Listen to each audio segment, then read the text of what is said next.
De 20 conceptos son los que traigo para que los analicemos conjuntamente. Entonces, por favor, Tatiana. Bueno, sí, aquí les hago el panorama general de los conceptos que voy a plantear. La conquista española, interpretada como invasión, es decir que es una conquista, es una interpretación europea, decir que es una invasión, es una interpretación americana. En el inciso B, la crítica de la razón imperial, que es un concepto que yo he formado para proponerlo como forjador de los conceptos de la filosofía crítica latinoamericana. Es decir, la filosofía crítica latinoamericana surge a partir de la crítica de la nación, de las razones que fundaban el imperio español, el primer imperio moderno. Y entonces, bueno, viene una serie de conceptos. La antropología filosófica desde los pueblos originarios, fundamentación de las nociones de igualdad y libertad del género humano, crítica a la esclavitud establecida de facto en la modernidad. La libertad de conciencia religiosa, ¿no?, que nosotros la pensamos como un producto de la ilustración europea. La necesidad del diálogo intercultural. Claro, como ustedes pueden observar, me estoy valiendo para hacer esta interpretación de conceptos de la filosofía política del siglo XX y XXI. O sea, es una revisión.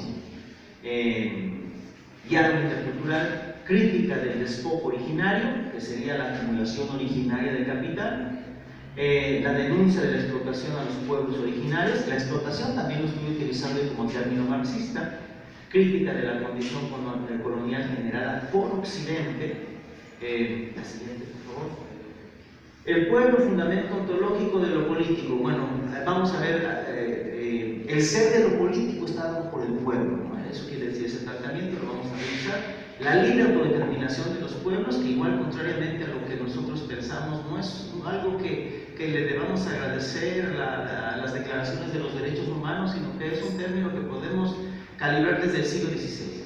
Igual la crítica al imperialismo como tal, como dominación política, crítica a la idea de superioridad étnico-racial europea. Claro, aquí estoy utilizando planteamientos de Aníbal Quijano, que habla de la colonialidad del poder, supongo que muchos ya lo han leído. El anticolonialismo, el eurocentrismo epistemológico, la noción de eurocentrismo lo traigo de la filosofía de la liberación de Enrique Dussel. Superación del eurocentrismo, colonialidad del poder, otro concepto de Aníbal Quijano, la abolición de la esclavitud, que muchas veces pensamos que es producto de la Revolución Francesa o de la Declaración de los Derechos Humanos. Yo traigo una hipótesis diferente. La descolonización de América Latina, claro, estoy haciendo una interpretación a partir del giro decolonial. La igualdad racial, ¿sí?, que les voy a presentar la hipótesis de que esto también viene de la filosofía política latinoamericana. Y el sujeto nosótrico, que es un tratamiento de Carlos Lenkerdorf a partir del estudio de la realidad temporal. Bueno, adelante, por favor, Tatiana. Bueno, primero la conquista española interpretada como invasión. Este es Antón de Montesino, que pues es las preguntas que desde mi punto de vista son fundacionales de la filosofía latinoamericana. Ya aparece entonces, 1511, hay una devastación, un genocidio en los territorios del Caribe, y está esta protesta que hace Antón de Montesinos en un sermón previo a la Navidad, y dijo en aquel sermón Montesino: a los españoles, a los conquistadores, todos estáis en pecado mortal, y en él vivís y morís por la crueldad y tiranía que usáis con estas inocentes gentes. Decid, ¿con qué derecho y justicia tenéis tan cruel y horrible servidumbre a vuestros indios? ¿Con qué autoridad habéis hecho tan detestables guerras a estas gentes que estaban en sus tierras mansas y pacíficas, donde tan infinitas de ellas, con muertes y estragos nunca oídos, habéis consumido? ¿Y qué cuidado tenéis de que quien los adoctrine y conozcan a su Dios y Creador y sean bautizados, oigan misa, guarden las fiestas y domingos? Estos no son hombres, no tienen ánimas racionales, no sois obligados a amarlos como a vosotros mismos. Bueno, estas preguntas me parece que son preguntas que dan pie a la necesidad de una respuesta filosófica. ¿Con qué derecho ¿Cuál es el derecho que tienen los españoles para estar civilizando a los pueblos americanos? Estos no son hombres, no tienen ánimas racionales. Bueno, eso requiere una respuesta filosófica, porque significaba replantearse toda la antropología filosófica. ¿Cuál es la condición humana del ser humano a partir de los que ellos llamaron indios americanos? Entonces, claro, todo esto tiene que ser respondido filosóficamente. Así es. Lo primero que quizá voy a dar varias citas de Bartolomé de las Casas, que desde mi punto de vista es el gran fundador de la filosofía americana, la filosofía política crítica. Y entonces, en este libro que se llama Los Tesoros del Perú, dice, bueno, la conquista es una violación a los derechos políticos de los pueblos originarios, y dice ahí las Casas: aquellas gentes y pueblos pueden probar por la autoridad del derecho natural y de gentes que los españoles son tiranos, que invadieron reinos ajenos contra todo derecho natural. Nos comportamos antes como tiranos en aquellas tierras y hoy seguimos siéndolo, pues despojamos a los reyes y señores naturales, bajo cuyo dominio todos aquellos pueblos estaban, así como a todos los habitantes de su libertad. Termina así. Bueno, vean ustedes todos los elementos que encontramos ahí, toda la interpretación filosófica que podemos hacer. Se trata de una invasión, no de una conquista. Es algo ilegítimo. La conquista es algo legítimo, ¿no? Cuando se invade algo, se está violentando un derecho de aquel que es invadido. Entonces, inclusive todavía hasta la fecha, cuando los 12 de octubre se arman ahí en redes sociales alguna polémica, que si Colón bien y que si Colón mal. Bueno, aquí tenemos una interpretación casi inmediatamente después. Colón es un invasor, Cortés es un invasor, Pizarro es un invasor. ¿Por qué? Porque los pueblos tienen derechos. Todos los pueblos tienen los mismos derechos. Es un principio de universalidad que también está aquí planteando las Casas. Bueno, y claro, entonces el régimen político que se está estableciendo es un régimen tiránico o colonial, ¿sí? Porque hay legítimos gobernantes que fueron despojados de su dominio y de su libertad. O sea, utiliza el término explícitamente libertad, para que no digamos que la libertad es algo que inventó el liberalismo ilustrado. Aquí está explícitamente expuesto que hay una usurpación y que se despoja a los pueblos y a los habitantes de su libertad. Así es. Bueno, este concepto que yo les digo, crítica de la razón imperial, fundadora de conceptos de la filosofía crítica latinoamericana. Y aquí está el primero que les presento, la antropología filosófica desde los pueblos originarios. El desmantelamiento de la noción de esclavitud por naturaleza, porque la primera explicación filosófica que se da en Europa, digamos, en la modernidad europea, para justificar la conquista, no es solamente la cuestión de que había que evangelizar, sino de que son esclavos por naturaleza, que quien haya llevado a Aristóteles sabrá de lo que estoy hablando. Aristóteles habla de que hay esclavos por naturaleza y amos por naturaleza. Entonces, esta interpretación dominante que justifica la conquista los considera esclavos por naturaleza. Y entonces las Casas escribe en el prólogo de la historia de las Indias, dice su objetivo: por librar a mi nación española del error y engaño gravísimo y perniciosísimo en que vive y siempre ha vivido hoy, hasta hoy, estimando de estas océanas gentes faltarles el ser de hombres. Faltarles el ser de hombres. Es decir, la idea de que eran, como dice Sepúlveda, su gran adversario intelectual, hombrecillos, o esclavos por naturaleza. Entonces se trataba de criticar la idea de esclavitud por naturaleza, que bueno, estamos hablando de estos 1550, Aristóteles es 300 y tantos años antes de Cristo. Saquen ustedes la cuenta de cuántos años tenía de vigencia ese concepto de esclavitud por naturaleza. Aquí se va a comenzar a romper. La modernidad latinoamericana va a romper con este concepto de esclavitud por naturaleza. Así es. Bueno, un tema polémico hasta la fecha, los sacrificios humanos, porque desde aquella época y hasta hoy se utiliza la idea de que eran pueblos bárbaros y la máxima expresión de su barbarie era que cometían sacrificios humanos. Entonces, lo explica así las casas. La manera principal de dar culto a Dios es ofrecerle un sacrificio. Además, la naturaleza enseña que lo más justo es ofrecerle a Dios lo que nos parece más valioso y excelente en honor de la admirable excelencia de su majestad. Ahora bien, según el juicio y la verdad de los hombres, no hay nada más valioso ni mejor que la vida de los hombres y que los hombres mismos.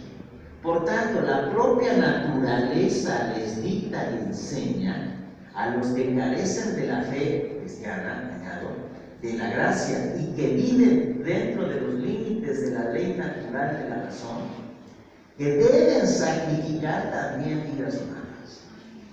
A mí me parece una afirmación sorprendente, porque está diciendo no lo hacen por barbarie, sino que hay una explicación antropológica. Obviamente no existe el término antropológico en aquella época. Hay una racionalidad.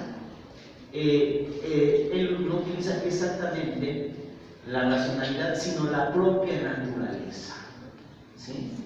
La naturaleza para él es la racionalidad, es decir, los sacrificios humanos son perfectamente racionales. Entonces, en ese sentido, no son un hecho de barbarie, sino son un hecho de civilización. Muy bien, la siguiente. Segundo punto, fundamentación de las nociones de igualdad y libertad del género humano. Bueno, pongan atención en esto, porque igual aquí regularmente cuando se habla de igualdad y libertad, igual, nuestra formación eurocéntrica nos dice Ilustración, Rousseau, Voltaire, Montesquieu.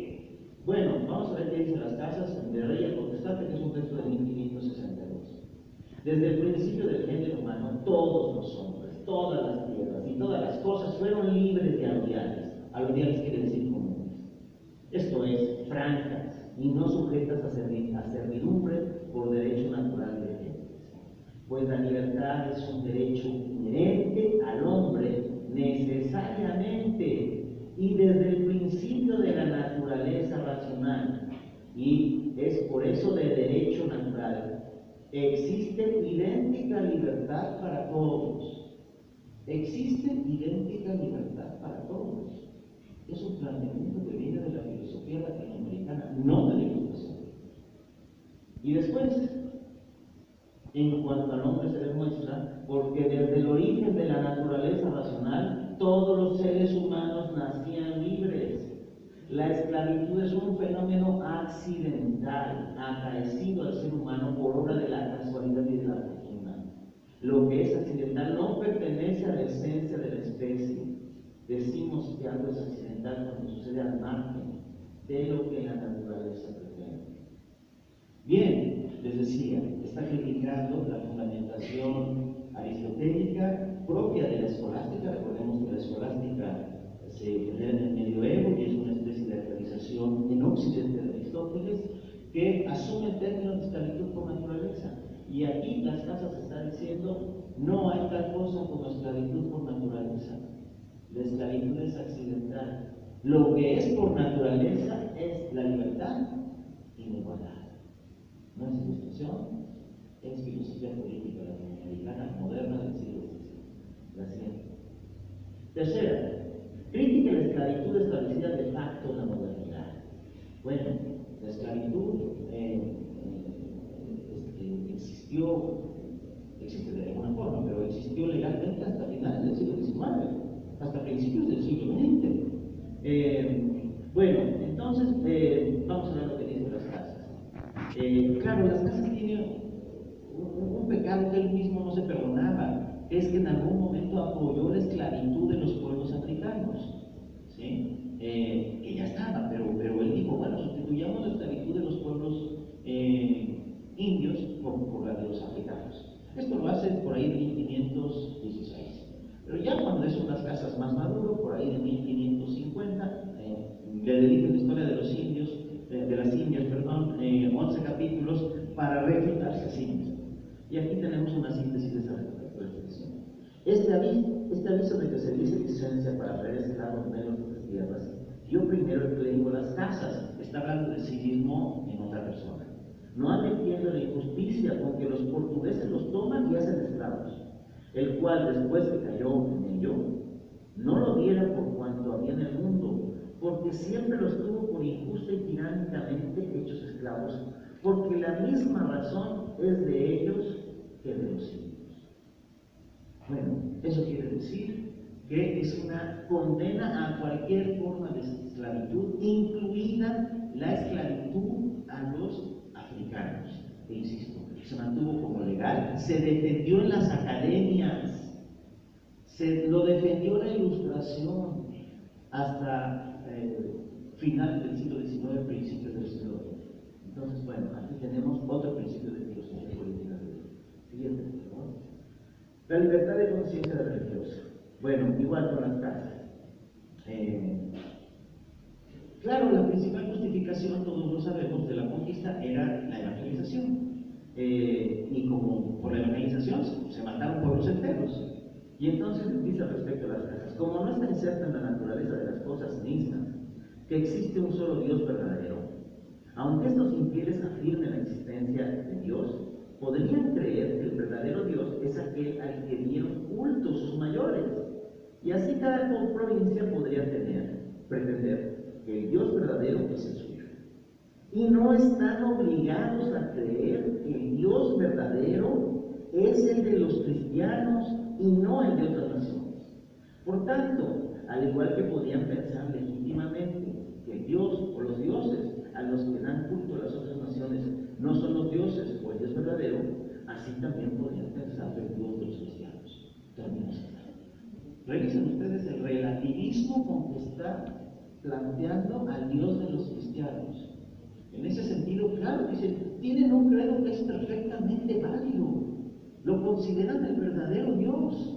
Claro, él tiene un problema. ¿Cómo le hacemos para que se cristianicen? Bueno, pues hay que dialogar con ellos, pero la guerra no es un medio legítimo. Lo que nos está diciendo entonces es que hay una libertad de conciencia religiosa. ¿Sí? Siguiente. La necesidad del diálogo intercultural, les decía. Dice, claro, la verdadera religión es la cristiana, pero ¿cómo le hacemos para que se conviertan? Pues dialogando con ellos, ¿sí? Y entonces, aquí tiene este texto que cito al final, el único modo de atraer a todos los pueblos a la verdadera religión. Ese único modo es el diálogo. Y entonces dice, el modo de enseñar la fe pura y la verdadera religión debe ser un modo que persuada el entendimiento y mueva y atraiga dulcemente la voluntad, porque enseña verdaderamente a aquel que enseña y hace lo que enseña. Pero el que no hace lo que enseña, no enseña a otro, sino que se condena a sí mismo. O sea, esta cuestión de enseñar con el ejemplo, lo que está planteando. Pero todos son métodos racionales, ¿se fijan? Bueno, y dice, como nadie puede creer sino queriendo, no cabe duda en que para la criatura racional se induzca a creer lo que se refiere a la religión cristiana, sea necesario que el entendimiento se persuada por medio de razones y que la misma voluntad se excite y se traga. Bueno, y sigue la cita. Lo que yo estoy señalando aquí es que se trata de un diálogo intercultural, donde, claro, la punta de lanza de la cultura occidental en ese momento es la religión cristiana. ¿Sí? Es lo que está promoviendo las casas. En el entendido, ya lo vimos con la cita anterior, que la religión, las religiones de los pueblos originarios también son legítimas. Crítica al despojo originario. Bueno, y esto también es una cita de las casas. Dice, la razón de que los sarracenos, los turcos y otros infieles no quieran abrazar nuestra fe no es otra que lo que ofrecemos de palabra lo negamos de obra. Por tanto, no es imposible que los infieles abracen la fe, porque no sea lícito obligarles por las armas a que escuchen el Evangelio, pues el medio más eficaz es que vieran en nuestras costumbres una vida cristiana resplandeciente. Pero inculcar el Evangelio no es un ejemplo cristiano, sino un pretexto para saquear las propiedades ajenas y someter provincias ajenas. Termina así. Bueno, ¿qué es lo que está diciendo aquí las casas? La verdadera fe cristiana, es decir, el cristianismo originario, se predica con las obras. Lo que tenemos ahora, dicen las casas, pues no es un cristianismo verdadero, es un pretexto para sacar las propiedades ajenas. En términos marxistas, es ideología. Ni ellos se lo creen, ni ellos lo practican. Están conscientes de que es un puro pretexto. ¿Para qué? Para despojarlos. Y esto, pues yo lo relaciono con lo que dice Marx: acumulación originaria de capital. La acumulación originaria de capital, dice Marx, es un pecado original. El pecado original es robar las propiedades de los pueblos, utilizar un pretexto para realizar este despojo. Y aquí en las casas observa cuál es ese pretexto: la evangelización. Un cristianismo en el que ni creen, porque no lo practican, ¿no? Entonces, bueno, es la crítica al despojo originario. La siguiente, por favor. Bueno, sigue el mismo tema. Bueno, pero vean ustedes la radicalidad a la que llega a las casas. Aunque fuese posible, vuestra majestad, perder todo el dicho, su real señorío, y nunca hacer cristianos los indios, si el contrario de esto no podía ser sin muerte y total destrucción de ellos, como hasta ahora ha sido, que no era inconveniente que vuestra majestad dejara de ser señor de ellos, y ellos nunca jamás fuesen cristianos. Termina así. Vale. Entonces, a las casas le está pareciendo más importante preservar la vida de las poblaciones, a que se les induzca a un falso cristianismo. Entonces, imagínense ustedes el calibre de la propuesta. Pues mejor sería retirarnos de aquí, aunque no sean cristianos, ya que el costo, pues son las vidas. O sea, no los sacrificios humanos, dicen las casas en otro momento. Sacrificios humanos peores que los que ellos cometían, porque además no están justificados racionalmente. Bueno, la siguiente. Bueno, denuncia la explotación de los pueblos originarios. La explotación en el sentido marxista, o sea, extraer plus trabajo. Dice, aquí son dos autores diferentes, las casas y Francisco de la Maza. Dice las casas: ¿en qué juicio de hombre cristiano pudo caber, sino por su propio corrupto juicio, un tan cierto dañable peligro, que para lograr una crudelísima y acérrima tiranía que tantos pueblos y gentes consumen, solamente por satisfacer a la codicia de los hombres y por darles oro, tomase título de por hacerles enseñar la fe los que ni para sí aún la saben, y con ellos entregasen los inocentes, para que de su sangre sacasen las riquezas que tienen por su Dios. Termino así. Bueno, igual, analicémosla detenidamente. Ya decíamos que las casas critican: estos ni siquiera son cristianos, para ellos es un pretexto. ¿Cuál es su verdadero Dios? Las riquezas. ¿Sí? Y claro, para que de su sangre sacasen las riquezas que tienen por su Dios, de la sangre de los pueblos. Bueno, pues esto es una forma metafórica de hablar de la explotación. Forma metafórica que, por cierto, utiliza el propio Marx, cuando dice que el capital llega a ser mercancía chorreando de sangre.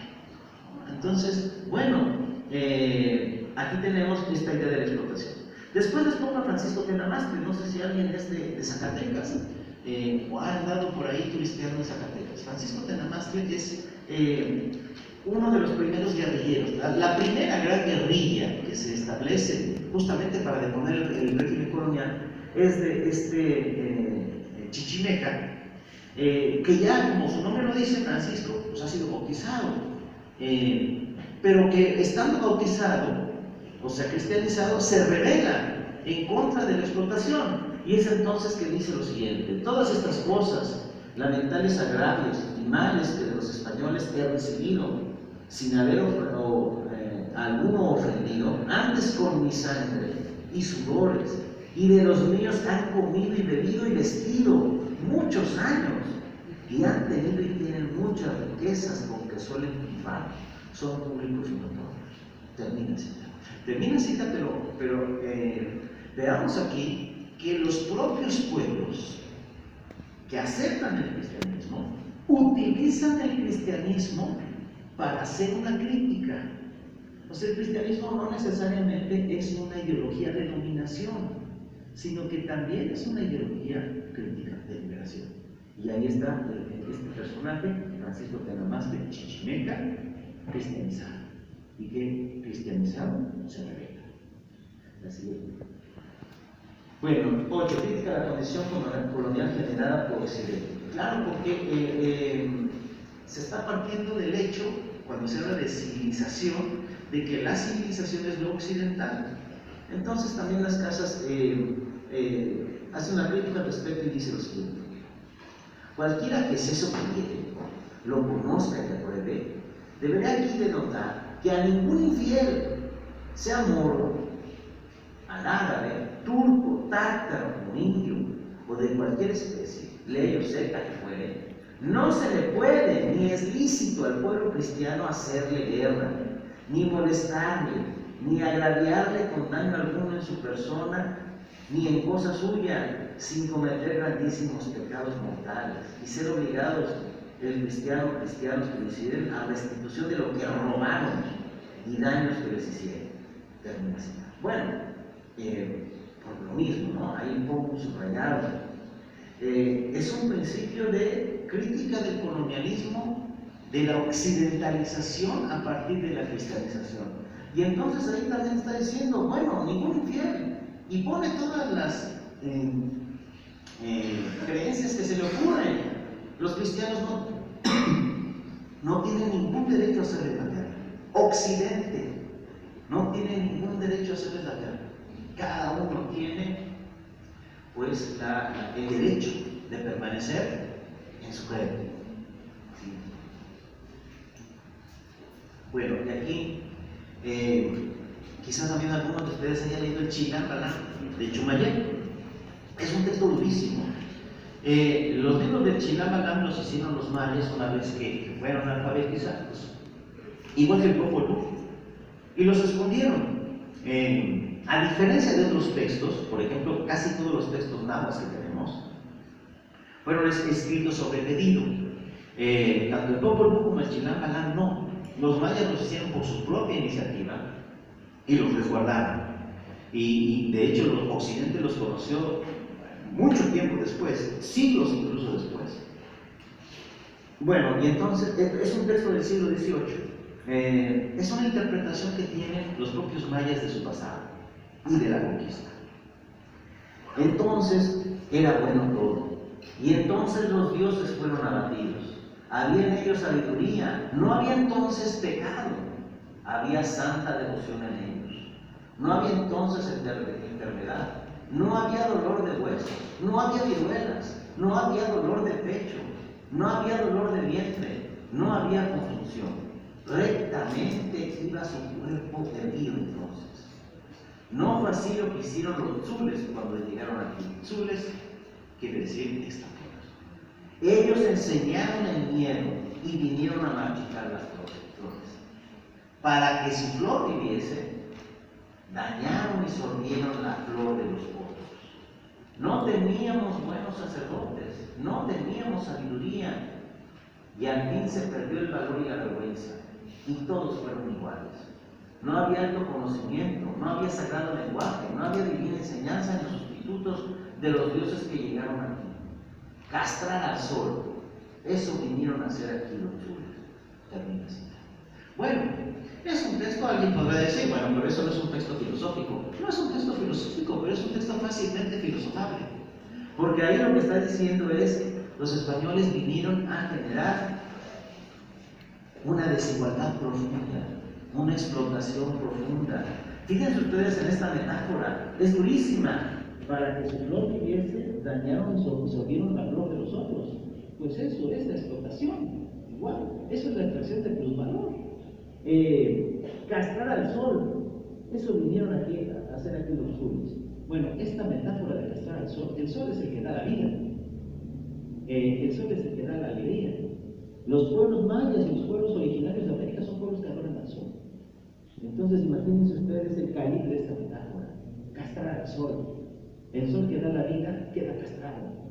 Eso vinieron a hacer aquí los chulos. Esta es, creo que, la definición más fuerte que se haya hecho del colonialismo en cualquier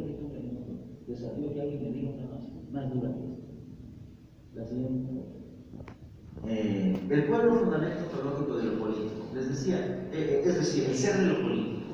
Nuevamente las casas. Dice, solamente de este modo, o sea, por elección del pueblo, tuvo su origen cualquier dominio justo o jurisdicción de los reyes sobre los hombres en todo el orbe y en todas las naciones. Dominio que de otro modo hubiese sido injusto y tiránico. Bueno, me parece que también es una cita contundente. El único modo universal de generar un dominio justo en todo el mundo es a partir de la elección del pueblo. Es un principio, si quieren ustedes, republicano o democrático, como estamos acostumbrados a decir hoy. El pueblo es el fundamento de lo político. ¿Sí? Siempre hay que acudir al pueblo, es lo que nos está diciendo las casas. En el pueblo, que claro, hace elecciones, lo cual quiere decir que delibera, que discute entre ellos y finalmente hace una elección. Para las casas es lo mismo de las 3.10, perdón, la libre autodeterminación de los pueblos, que les decía yo hace rato. Bueno, es un término que nosotros estamos acostumbrados a plantearlo como un derecho del siglo XX, o en todo caso a partir de la Ilustración. Pero veamos igual este planteamiento de las casas. Dice, cualesquier naciones y pueblos, por infieles que sean, poseedores de tierras y de reinos independientes, en los que habitaron desde un principio, son pueblos libres y que no reconocen fuera de sí ningún superior excepto los suyos propios. Y este superior o estos superiores tienen la misma plenísima potestad y los mismos derechos del príncipe supremo de sus reinos que los que ahora posee el emperador de su reino. Bueno, cualesquier naciones y pueblos, por infieles que sean, todos los pueblos del mundo tienen derecho a elegir a su gobernante. Y ese gobernante es tan legítimo como el emperador.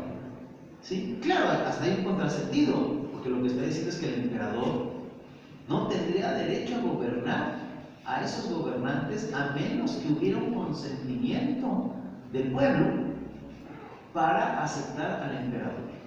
¿Sí? Es un planteamiento fuerte y conste que ya está hablando en términos universales. Recuerden algo, antes de 1492, cuando se habla del universal, no se habla del universal, se habla de lo parcial, porque no se conoce lo universal, no se conoce lo mundial. El mundo se conoce a partir de 1492 y las casas ya están aquí planteando una visión universal. Y cuando decimos universal, es que está pensando en pueblos africanos, en pueblos indoamericanos, en pueblos asiáticos y claro, en pueblos de Occidente, que no tienen preeminencia sobre nosotros. Y bueno, la siguiente cita es de Felipe Guamán Poma. Felipe Guamán Poma es un quechua que también se cristianizó y que le escribe al rey para criticar la condición colonial.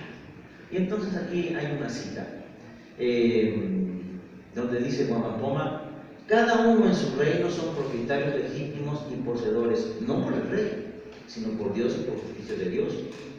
Hizo el mundo y la tierra y plantó en ellas cada simiente, el español en Castilla, el indio en Indias, el negro en Guinea. Y así, aunque el rey español le haga merced al padre, al español en las tierras, que se componga con el rey, no es propietario. Y así ha de tener obediencia al Señor, principales y justicia, propietarios ilegítimos de las tierras, que sea señor o señora. Termina así. Bueno, esta es la redacción de un hablante nativo del quechua que aprende español y que tiene algunos problemas en la sintaxis. Así dejamos el texto para que se observe que se trata de un texto de un quechua hablante originario. Pero se fijan que también es la libre autodeterminación de los pueblos que incluye África. El español en Castilla, el indio en Indias, el negro en Guinea. ¿Sí? A libre autodeterminación de los pueblos, planteado por los pueblos originarios. ¿Sí? Sí, por favor. Crítica al imperialismo, otra vez las casas. Bueno, esta es una cita que me parece muy sintética del pensamiento de las casas. Ya que cada pueblo tiene por ley eterna un gobernante soberano, no hay razón para que un pueblo, con el pretexto de tener una cultura superior, ataque a otro ni destruya reinos ajenos. Esto no es un acto propio de quien posee una cultura superior, sino de iniquidad y un falso pretexto para apoderarse de lo ajeno. En consecuencia, cualquier pueblo, por bárbaro que sea, puede defenderse de su pueblo de cultura superior que quiera someterle y privarle de su libertad. Bueno, la cuestión de la guerra justa. No sé, hace unos cuantos años vivimos la guerra contra Libia, que se planteó como una guerra justa, de alguien que tiene una cultura superior y que tiene derecho a imponerse a un pueblo que está en la par, ¿no? Porque Saddam Hussein, Saddam Hussein antes con Irak, Muammar Gaddafi con Libia, pues eran bárbaros. Entonces el entendido era que había un pueblo de cultura superior, ¿no? Hoy la cultura superior, el pretexto para la intromisión hoy se llama democracia, antes se llamaba cristianismo, ¿no? Y el planteamiento de las casas, vean ustedes la actualidad, el pretexto es pretexto para apoderarse de lo ajeno, ¿no? Porque casualmente los países que invaden tienen mucho petróleo, ¿no? Actualmente están preparando la invasión a Venezuela y están difundiendo la idea de que es una tiranía. Y casualmente Venezuela tiene mucho petróleo, ¿no? Entonces, bueno, esta es una crítica fuerte al imperialismo, ¿no? Directa. Además, también quiere decir que no hay tal cosa como una cultura superior. Ese es un pretexto, ¿sí?, para apoderarse de lo ajeno. La siguiente. Crítica a la idea de la superioridad étnico-racial europea. Bueno, Carlos de Sigüenza y Góngora fue un intelectual destacado en el siglo XVII, un amigo de Sor Juana. Se hizo famoso por la gran discusión en torno a los cometas con Eusebio Quino, porque Eusebio Quino, que era un jesuita, decía que los mandaba Dios y que significaban algo. Y Góngora, Sigüenza y Góngora, pues dice, no, son elementos físicos. Entonces, para algunos es, pues claro, ya uno de los fundadores de la ciencia moderna en América. Pero vean ustedes cómo se quejan de lo que piensan los intelectuales de otros lugares que no es América. Piensan en algunas partes de Europa que no solo los indios, habitadores originales de estos países, sino que los padres españoles casualmente nacidos en ellos, o andamos en dos pies por la divina dispensación, o que aún valiéndose de microscopios ingleses, apenas se descubre en nosotros lo racional. Bueno, esto yo le pongo la idea de la superioridad étnico-racial europea, que ya con esta cita nos damos cuenta que entonces estaba plenamente vigente, ¿sí? Y ya está viendo ahí que los intelectuales americanos, aunque no sean indios, aunque ya con el hecho de haber nacido en América, aunque toda su sangre es española, ya se les está prejuiciando de que no son racionales. Entonces, la idea de la superioridad étnico-racial europea ya estaba ahí clarita y ya se está denunciando. Siguiente. Bueno, el anticolonialismo. Túpac Amaru II va a protagonizar lo que es el primer movimiento de independencia en América. Subrayo que es 1781, porque regularmente cuando nosotros pensamos en las independencias en América Latina, decimos, pues son hijas de la Revolución Francesa, con nuestra formación eurocéntrica. Y nos olvidamos que Túpac Amaru habla de la independencia en 1781, pero no habla solamente de la independencia, habla de algo más fuerte que la independencia, que es el anticolonialismo, porque se puede hablar de independencia sin hablar de anticolonialismo. Ejemplo, Agustín Iturbide habla de independencia, pero no es anticolonialista. Entonces, veamos lo que dice Túpac Amaru, quechua. Su nombre original es José Gabriel Condorcanqui, Y entonces, bueno, escribió, ya sabemos cómo acabó Tupac Amaru II, acabó despedazado en la plaza pública allá en Lima. Pero emitió este decreto. Don José I dice: por gracia de Dios, Inca, rey del Perú, Santa Fe, Chile, Buenos Aires y continentes de los mares del sur, duque de la superlativa, señor de los Césares y Amazonas, con dominio en el gran Paitití, por cuanto es acordado en mi consejo, por junta prolija, por repetidas ocasiones, ya secreta ya pública, que los reyes de Castilla me han tenido usurpada la corona y dominio de mis gentes cerca de 3 siglos, pensionándome los vasallos con insoportables gabelas, tributos, diezmos, quintos, virreyes, audiencias, corregidores y demás ministros, todos iguales en la tiranía, vendiendo la justicia, entrando en esto los empleos eclesiásticos y seculares, sin temor de Dios, estropeando como bestias a los naturales del reino, quitando la vida a todos los que no supieron robar, todo digno de lo más severo reparo. Por eso, en el nombre de Dios Todopoderoso, ordenamos y mandamos que ninguna de las personas dichas pague ni obedezca en cosa alguna a los ministros europeos intrusos, y solo se deberá tener todo respeto al sacerdocio. Termina así. Bueno, igual aquí tenemos todo un discurso profundísimo, porque ahí son los 3 siglos de dominio, usurpación. Los reyes de Castilla son usurpadores, lo dice un quechua ilustrado, educado por los jesuitas, que se revela y que hace una interpretación del virreinato como colonialismo. Todavía hasta la fecha, cuando hay algunos coloquios sobre historia, a veces los historiadores buscan corregirnos y nos dicen: no hubo colonia, fue virreinato. Bueno, virreinato es el nombre legal, pero cuando le decimos colonia, estamos haciendo una crítica política, ¿sí? Porque estamos diciendo que el virreinato fue una usurpación, y es lo que está diciendo Tupac Amaru, nos estamos haciendo herederos de Tupac Amaru. Siguiente. El eurocentrismo epistemológico. Claro, eurocentrismo es un término del siglo XX, XXI, lo utiliza mucho la filosofía de la liberación, Enrique Dussel, Samir Amin, pero me parece que lo podemos aplicar. Está la idea del eurocentrismo, aunque no hay concepto propiamente dicho, no hay término propiamente dicho. Francisco Javier Clavijero, que es un jesuita que fue expulsado en 1767, y entonces aquí él se empieza a enfrentar a los ilustrados europeos, y entonces en esta cita dice: bueno, ¿qué pensaría un indígena con todo lo que estoy viendo yo aquí en Europa?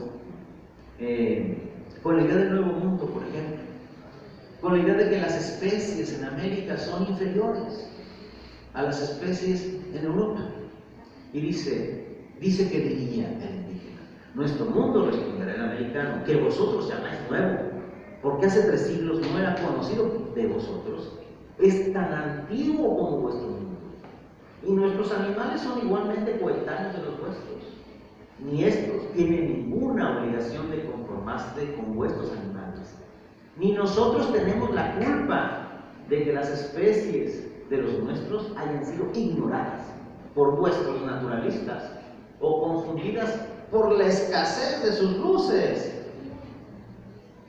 Y así, o son irregulares vuestros avestruces porque no se conforman a los nuestros, o al menos los nuestros no deben decirse irregulares porque no se conforman con los vuestros. Esta razón sirve también para disipar otros semejantes discursos originados de la imperfección de las ideas o de su prevención en favor del antiguo continente. Bueno, es una crítica durísima a lo que nosotros nos acostumbran a quemar incienso, a la ilustración europea. Está diciendo: señores, sus científicos, sus naturalistas, su enciclopedia no sirve, es eurocéntrica, porque está planteando que el modelo a seguir, hasta de los animalitos, es lo euroasiático africano y no lo americano. Es ignorancia de ustedes, no nuestra. ¿Sí? Eso diría, este es hipotético indígena. Él ya se está asumiendo ahí como ese hipotético indígena, aunque, claro, es un criollo. Siguiente, por favor. Superación del eurocentrismo. Bueno, ahorita vamos con José Martí, ese me parece que es más conocido, ¿no? En este texto también es súper conocido. Para los que estudiamos América Latina es casi no sé, casi no lo sabemos de memoria. Entonces quizá algunos lo hayan leído muchas veces. ¿Cómo se supera el eurocentrismo? Que claro, tampoco José Martí utiliza ese término, pero sí esa idea. Y dice, ¿cómo han de salir de las universidades los gobernantes si no hay universidad en América donde se enseñe lo rudimentario del arte de gobierno, que es el análisis de los elementos peculiares de los pueblos de América? A adivinar salen los jóvenes al mundo, con antiparras son anteojos, con antiparras yanquis o francesas, y aspiran a dirigir un mundo que no conocen. La historia de América de los incas acá ha de enseñarse al dedillo, aunque no se enseñe la de los arcontes de Grecia. Nuestra Grecia es preferible a la Grecia que no es nuestra. Termina así.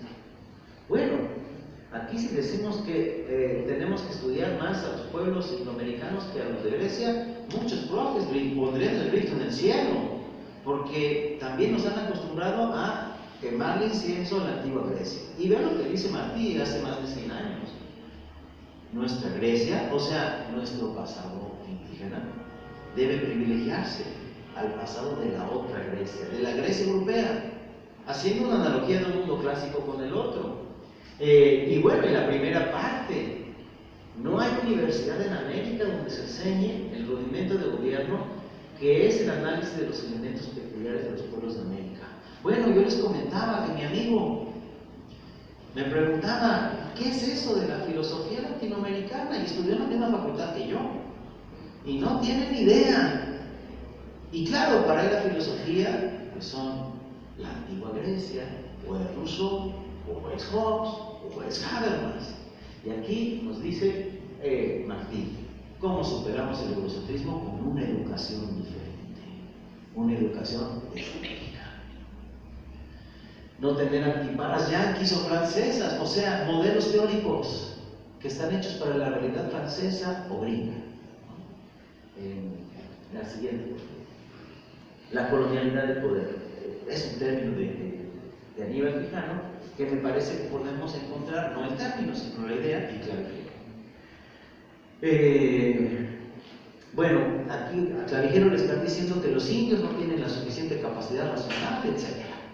Y entonces él contesta: tuve después algunos indios entre mis discípulos, traté a muchos párrocos americanos, es decir, indios, a muchos nobles y a muchos artesanos.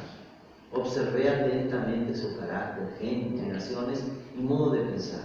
Y además de esto, he examinado con mucha diligencia su historia antigua, religión, gobierno, leyes y costumbres.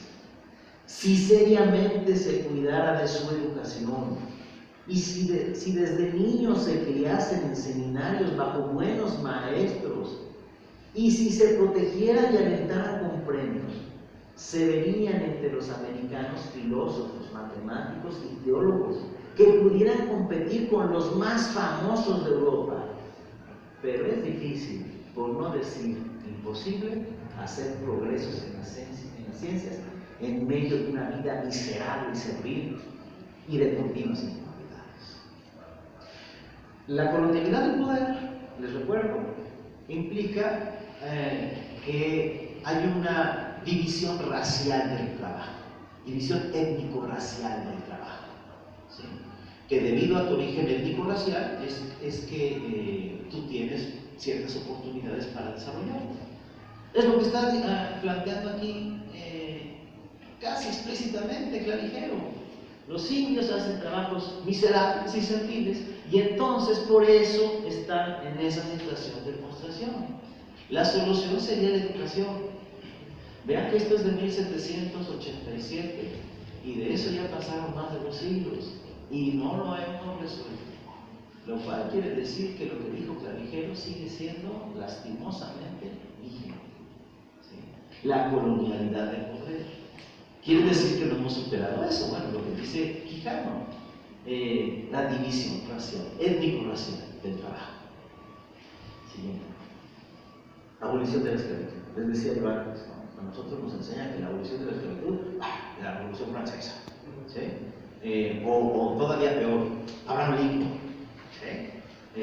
Y se les cae incienso por todos lados. Bueno, y se olvida del primer pueblo que abolió la esclavitud, la primera revolución que abolió la esclavitud, que es la Revolución Haitiana. ¿No? Que no surge por la Revolución Francesa, sino que surge contra la Revolución Francesa, porque el propio Napoleón mandó a su cuñado para que aplastara el movimiento revolucionario. De hecho, apresa a Toussaint Louverture, pero finalmente triunfan los haitianos sobre los franceses, y entonces emiten esta Constitución, como por el año 1804, que dice lo siguiente: en presencia del Ser Supremo, ante el cual todos los mortales son iguales, ante la creación entera, cuyos hijos desposeídos hemos sido durante tanto tiempo y tan injustamente considerados. Artículo 1. El pueblo que habita la isla previamente llamada Saint-Domingue acuerda constituirse en Estado libre y soberano, bajo el nombre de Imperio de Cristo. Artículo 2. La esclavitud queda abolida para siempre. 12. Ninguna persona blanca de cualquier nacionalidad pondrá pie en este territorio con el título de amo o propietario, ni en lo futuro podrá adquirir propiedad aquí. Todas las distinciones de color desaparecerán necesariamente los hijos de una misma y la misma familia, en la cual el jefe de Estado es el padre. Bueno, y luego, los haitianos serán conocidos de ahora en adelante por más por la denominación genérica de negros. Es decir, ahora todos somos negros. ¿Por qué? Porque no importa el color de la piel, ¿sí? Se convierte en un elemento identitario. Pero vean aquí, es la desracialización, la abolición de la esclavitud. No es Francia, no es Estados Unidos, es 1804, América Latina. Siguiente. Bueno, igual este término, el giro de coloniales, decía yo que es uno de mis referentes teóricos, y me parece que eso lo encontramos igual, José Martí. Y hay muchos autores, aquí yo estoy poniendo simplemente un ejemplo, les podría poner muchos más. Pero Martí es particularmente claro, igual en este texto de Mesoamérica. El problema de la independencia no era el cambio de forma, sino el cambio de espíritu. Con los oprimidos había que hacer causa común para afianzar el sistema opuesto a los intereses y hábitos de mando de los opresores. La colonia continuó viviendo en la República y nuestra América se está salvando de sus grandes hierros, es decir, de la importación excesiva de las ideas y fórmulas ajenas. Le hace la filosofía europea. Del desdén inicuo e impolítico de la raza aborigen, le hace el racismo. Por la virtud superior, aunada con sangre necesaria, de la República que lucha contra la colonia.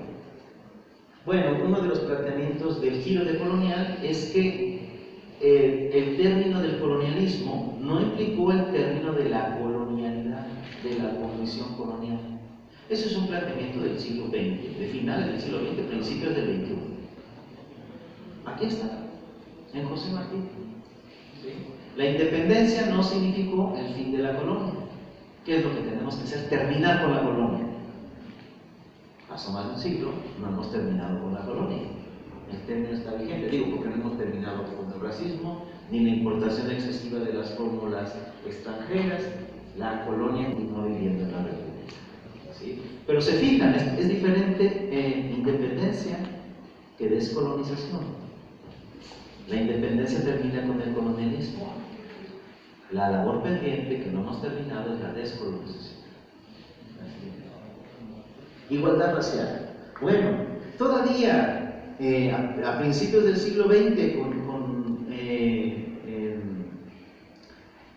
con Hitler, La idea de la superioridad racial era defendida científicamente. O sea, esa es una de las razones de esa guerra, o de las justificaciones de esa guerra.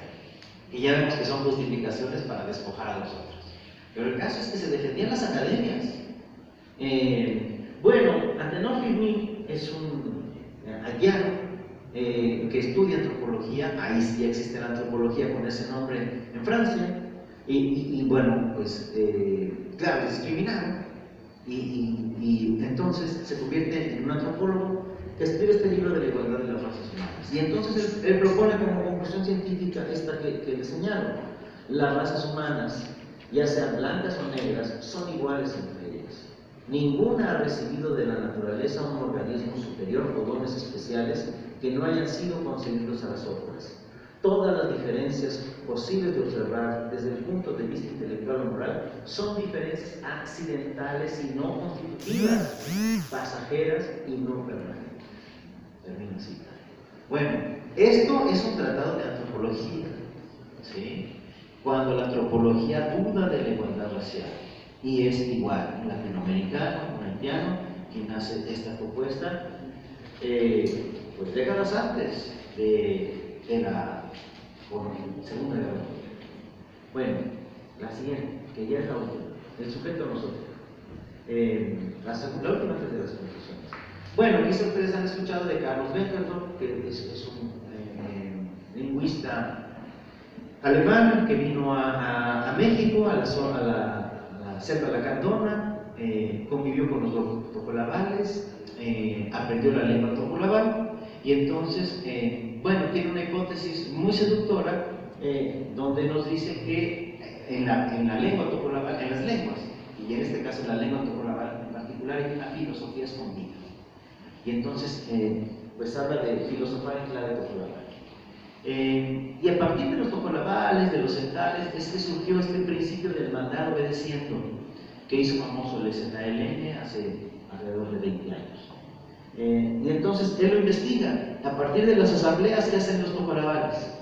Bueno, su conclusión es la siguiente: el mandar obedeciendo, que diera a conocer esa partir en los años 90, al explicar tal proceso, Beckendorf obtuvo la siguiente frase tocolabal: jamás haya de pucutic, mandar al pucutic.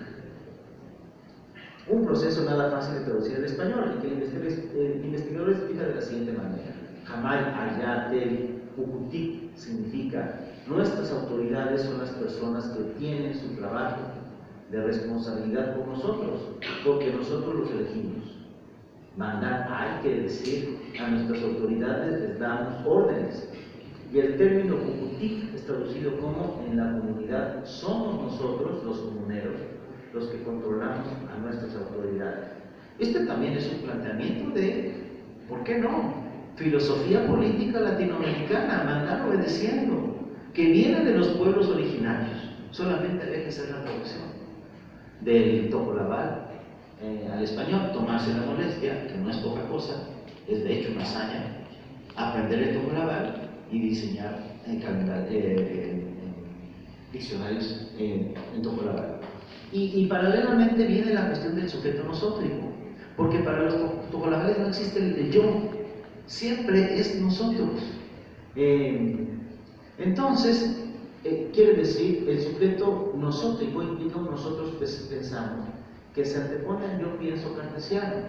Y ahí hasta podemos hacer una disputa intelectual, porque nadie puede pensar solito, que es lo que cree Descartes, que tenemos ideas innatas, como si el lenguaje nosotros no lo aprendiéramos de una comunidad.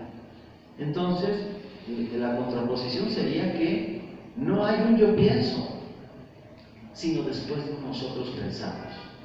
El yo pienso es un hijo de nosotros pensamos. El que se antepone siempre es un nosotros. El yo es un hijo de nosotros. Eso sería otro planteamiento filosófico. Bueno, y ya finalmente las conclusiones. Bueno, una conclusión sencilla para hablar de la filosofía política. La filosofía política latinoamericana se funda en la crítica de la modernidad mundial, así como a partir de la crítica de la filosofía europea que pretende justificar el orden existente. se nutre lo mismo de planteamientos surgidos de las escuelas filosóficas preexistentes, que ciertamente pueden ser de origen europeo, que de la propia reflexión de los grupos escolares. El punto de partida es siempre la realidad latinoamericana. A partir de esa realidad, que es diferente a las otras realidades, es que se puede hacer y se ha hecho por más de 5 siglos una filosofía política crítica. Bueno, eso sería todo. Ahora comenzamos las preguntas, ¿no? Como quien dice, lo mejor de la charla. Entonces, pues no sé, ¿cómo le hacemos, Tatiana? Una vez.